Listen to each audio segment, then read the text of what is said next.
This week's routine spawned lots of questions for tutorials, which I'm very excited about because that means that you're diving into your body, you're learning, you're figuring it out. Today I'm going to be covering the oblique series. However, we also had questions about the warm-up, about pregnancy, about the bridge, about the leg series, and I covered all of those via our Instagram. So if you have questions about any of those series, make sure to go to the Become Project Instagram, check out our highlights. You're looking for week 107 tutorials, and a ton of your questions will be answered there. For now, let's start to jump in to the oblique series and how to make this move work for you, because I promise it can work for you. So the very first thing that we need to do in this series is figure out exactly which side plank is perfect for your body.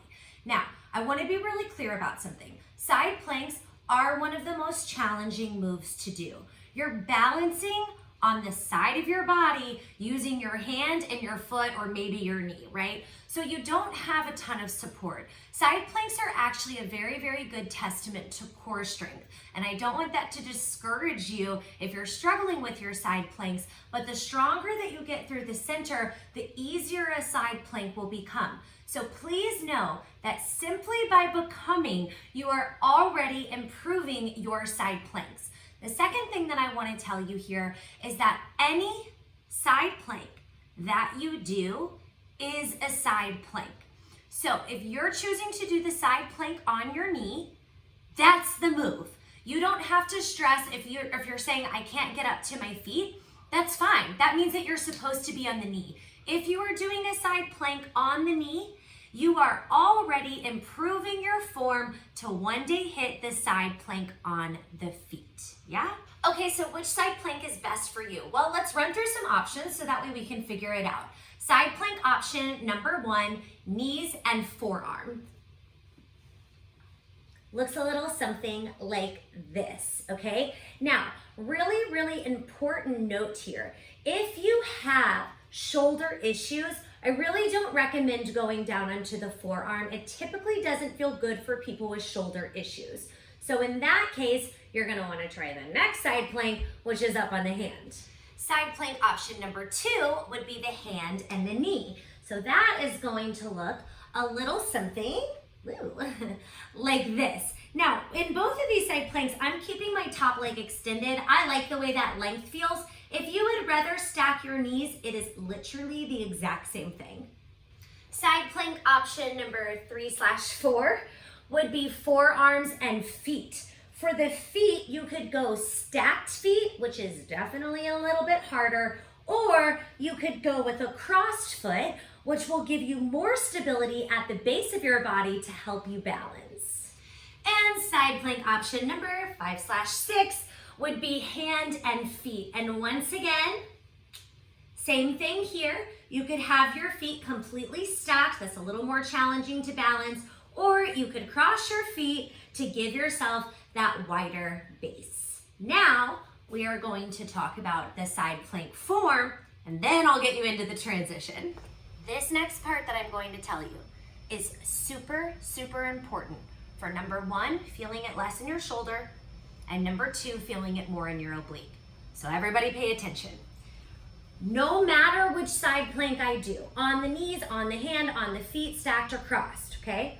My setup must always ensure that either my forearm or my hand is not directly underneath my shoulder, okay? So if I try to set it up like this and do my side plank, I'm gonna feel it in all the wrong places. Instead, I have to walk the hand out a little bit more so that the hand, or even the forearm, is out in front of the shoulder. And then, this part's super important, I have to take my hips and I have to bump them up. Now, I want you to take a note of something. If I let my hips go down, my shoulder comes over here, and you even feel it kind of like in this leg some. When I lift my hips up, it automatically causes my shoulder to push back. It opens up this armpit. That's my lat working, my oblique working, center of the core working, and y'all, this is where we need to be. So now that we have the knowledge of which side plank works for us, as well as the shoulder alignment and the hip lifting, that is going to support us into the transition. Now, I think that a lot of people in this transition are thinking that they have to get there like super, super smooth with no adjustments, but that's actually not the case, all right? So when we do this series, count number 1 is to lean backwards. Here I'm engaging my oblique because I'm adding this twist with the arm. Count number 2 is to reach the fingertips out.